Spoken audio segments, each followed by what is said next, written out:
Hi everybody, John Chapin here. Just want to take you through one of the little things that I find very frustrating with my new home. I have a fantastic new Energy Star home. It's built to a super tight building envelope and it has high efficient equipment in it.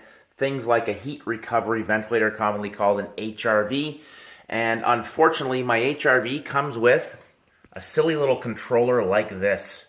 Now, in a home with, when we talk about our HRV does two things for us. It ventilates our house, number one, so it brings in fresh air from outside and exhausts the stale air, especially in the wintertime on a cold December day, something like this.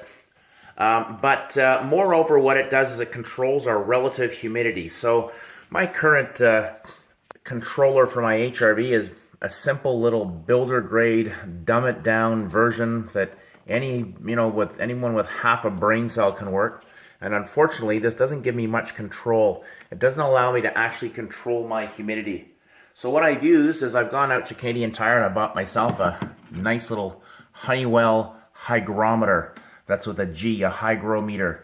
This hygrometer measures my relative humidity. And so what I do is I use my existing controller and I use my digital hygrometer here in conjunction with each other. So in my house right now, my relative humidity in the house is 43% relative humidity. 44, it's probably because I'm just standing right beside it right now. So what I want to do is I actually want to turn my HRV on. That little click means my HRV's come on now and it's going to start to ventilate. And I'm going to run that until it turns off, and then we'll measure and see what my relative humidity is at that point. So in a perfect world, we actually want to keep our relative humidity between 30 and 50% relative humidity. Things like bacteria and viruses tend to grow at very low humidity. They also grow at very, very high humidity.